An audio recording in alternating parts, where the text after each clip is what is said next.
nje umkhombandlela. Ichibi livuliwe ke bandakwethu. Livuliwe ichibi. Andifuni umuntu uzawuthi andikhange ndibe namuntu ngokundiphosa echibini. Nomxholo ke siwaziyo oko siwuphethe. Wathi wena ndingilamfazi. Akekho mose umuntu ongakhange abe ngulamfazi. Singaba abafazi. Silapha sizowubulela. Silapha sizowucela. Akho nto ibaluleke njengento yoba uqele uthi wawube ufumele ubuye uzowubulela nali chibi bandakwethu. Yifani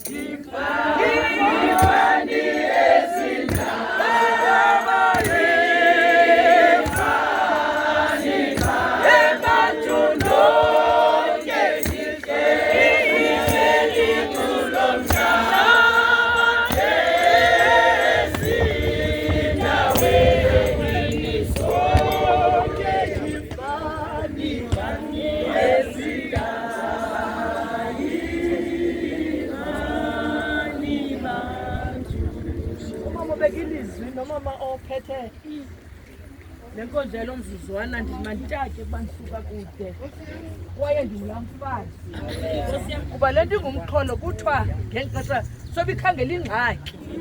Aba bantu bebeplana lo mxholo basibonile uba singabo bafazi nangona sibancinane okanye sibembethembethe.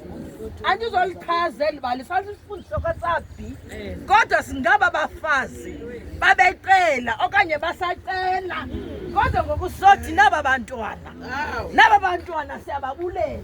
Umntu wathi umama xa athethayo wathetha ngokuncancisa. Hayi andathetha ngosana ndabona intliziyo efuneka incancisa ilungele le mini okanye ilungele ezimbandezelo sihamba kuzo. Hayi akuthetha ngoBhenina.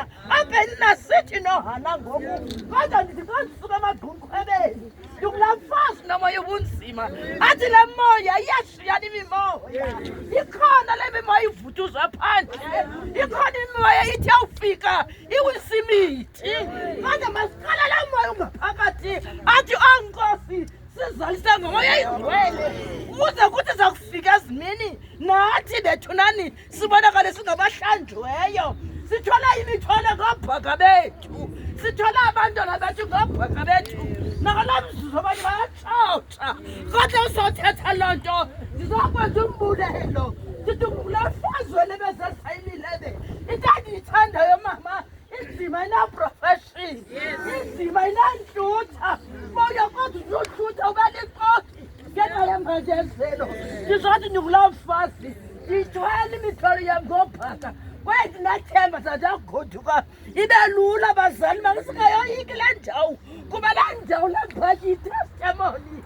Akumazi ukuthi kukuthatha phi na kwaye amandla kaThixo kakuyekeli athi yekele kuyo indlela yakho yokukhathalela. Yiza mama unabantu